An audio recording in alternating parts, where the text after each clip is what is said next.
Hi, welcome to my channel. My name is Jay, and I'm a brand new business owner planning to launch a website providing company. And I just want to talk about how if you become a business owner or an entrepreneur, there are so many hats you got to wear, so many things you got to do.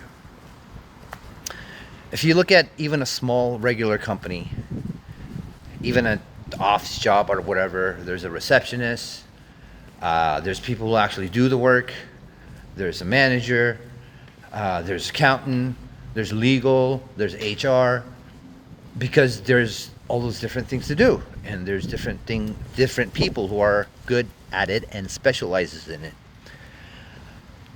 Once you start a business at the beginning, when you're a solo entrepreneur, you're doing all of that, and you kind of know coming in, or you know that, but you haven't experienced it.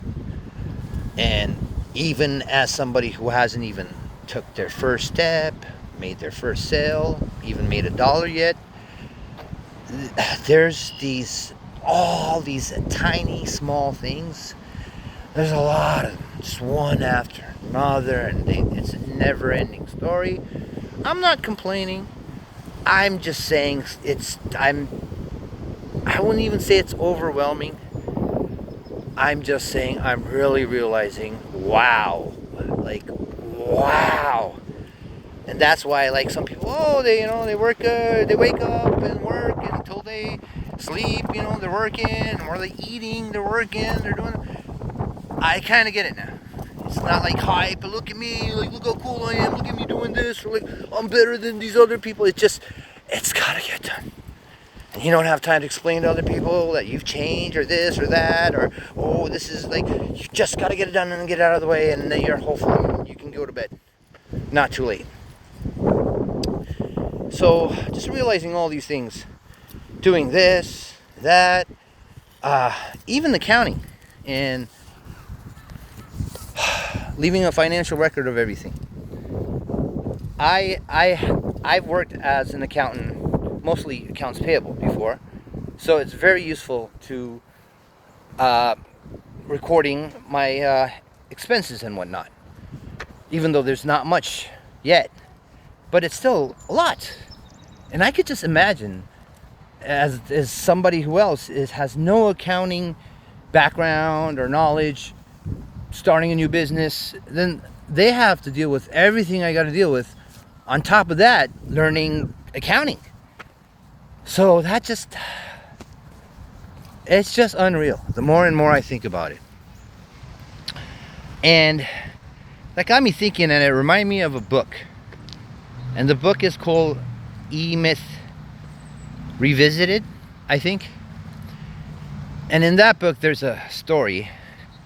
And I kind of knew about this book before, but it didn't really touch me, or I really didn't understand it till now. Well, I understood it, but it really didn't emotionally hit me in the right tone until I'm going through all this. So in that story, there's this lady, and she's really good at baking pies, cakes. I don't know, but she's really good at doing something, selling something edible that you can eat. And let's just say pies for now. So yeah, whenever she bakes pies for her friends and blah blah blah blah blah, everybody's like, hey, you gotta open up a shop, you gotta sell these pies are amazing, like, everybody needs to try this.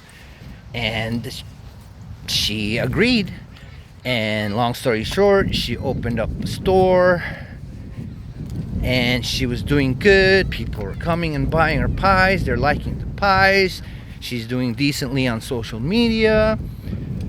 But a few months later in the future, she realized that she's getting up at 3, 4, maybe 5 a.m.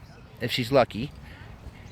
She got to go to the store, she got to prep and make sure all the pies are ready on time. And in the morning, open the store, the customer comes by, and the whole day you're running the store. And after the store closes, you gotta clean out the register,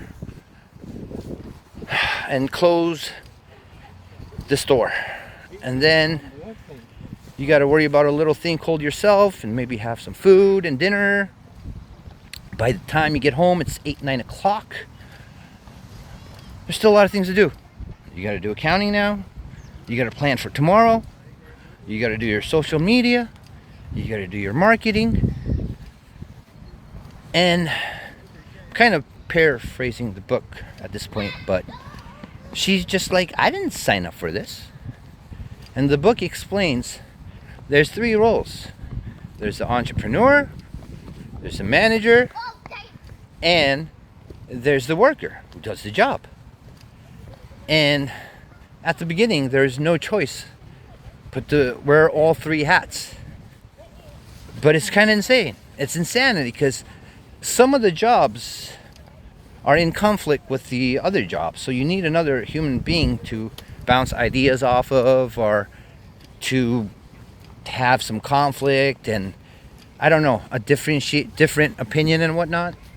So that's where I'm at. I know it's my business right now is very small, so I shouldn't even be saying this. And again, I'm not really complaining. Maybe I am. I don't know. I just need to talk and vent. So I use the word vent. So I think I am kind of complaining. Anyways, so it's kind of crazy that you got to do all that once. And the probably obvious answer to all that is you got to, once you start making money, you got to hire. And you got to hire a manager. And no matter how good at what you're doing, because now you're a business owner, you can't be the person down on the floor doing that.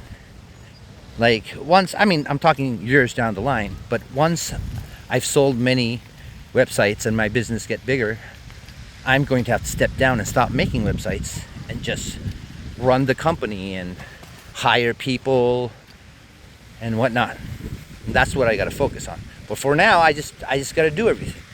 But honestly, these days, and one of the big reasons that I finally decided to register for a business is these days you have AI.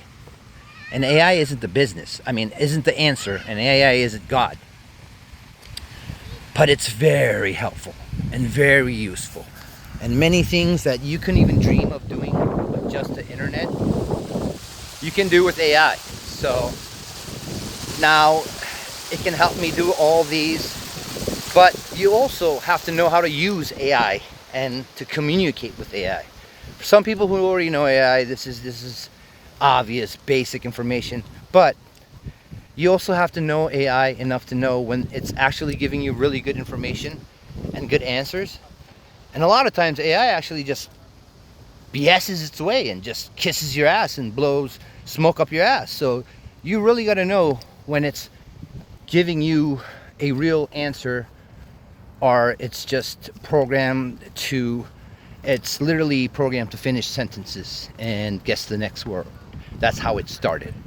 If you ask AI to roll a dice, it would give you 4 all the time, the earlier versions, because it doesn't roll a dice or do a random number generation. What it does is searches the net and the history and sees, oh, when a dice was rolled, number 4 was the one that was picked the most. So here you go, number 4. And I'm talking about the earlier, but that's where AI started.